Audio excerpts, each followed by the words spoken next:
A second. Right now, though, I want to look at the closing bell. Sounding on this Wednesday, June 10th, 2009. Ringing the bell at the big board is the head of Clorox, the maker of that famous bleach, as well as Fresh Step cat litter, Brita water filters, and Glad trash bags.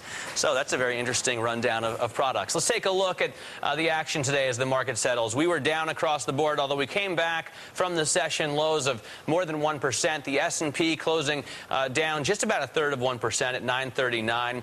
The Dow falling about 25 points to 87.38, and the Nasdaq falling 0.4% to 1853. Now, as we have been saying all day, financials were the biggest drag, but followed closely, speaking of all of those products, by consumer stocks. They took a hit today. Here you can see financials down 1.5%, consumer discretionary down 1%, and staples down 0.75%. Utilities, and an interesting day for this rally after Adam Johnson's story. On the plus side for the entire day, energy stocks turning higher in the final hour of trading. Utilities, you can see here, up 1.6%, even though they had the biggest short interest jump of any industry group.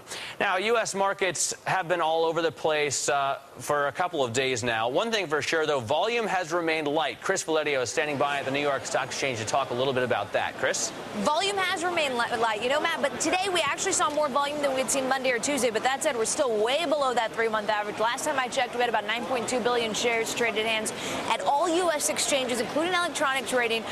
That's well below that 11.3 billion three-month average. I got to tell you, a lot of the guys around here, they kept saying, boy, is it boring, Chris, because that's what it felt like today in the session. Now, that said, you did have some news factors, at least, coming into today's session, which we didn't have too much on Monday and Tuesday. The big one, of course, being that bond sale that we had, the third one of the week, essentially raising questions and raising concern among investors that, you know, the extent of government debt is going to have to mean a rate hike in these interest rates and what's going to happen there.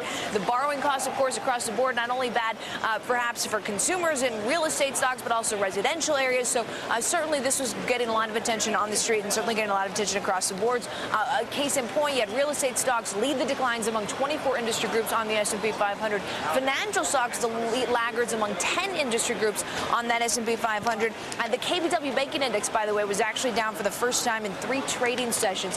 And financial stocks did just have that to kind of contend with, but they also had a lot of news flow. One of the big ones, of course, being the news that we got finally on executive compensation. A lot of people have been waiting for it. We got a little bit. We didn't get too much. But, of course, Treasury Secretary Timothy Geithner coming out and laying out some of these plans and saying essentially that they're not going to set executive compensation caps, but they are seeking to have some kind of way for the SEC to force firms to have shareholders kind of vote on these severance packages, on these salaries, on these bonuses. So that's a situation that will continue to develop and one that people are watching as well, Matt. You know, Chris, that's actually something I've been wondering about because we saw financials the biggest losers. Of course, that executive pay discussion hits financials probably the hardest. What are people down the floor saying about the government weighing in here and about it looks like increased government intervention is the way forward? Yeah, you know, I mean, it's something obviously that people have been talking about a lot. No surprise, they don't necessarily like the idea of government intervention coming in. People thinking that it needed to be done. But the question, of course, is how far down the rabbit hole are we going to go? That's the phrase I continue to hear here. But you know, the other thing, Matt, when they talk about government intervention, the big topic of conversation this week has just been interest rates. A lot of people wondering what is going to be the direction of interest rates. And they say, you know, we can only go to a certain extent before we're going to have to start seeing an increase in interest rates.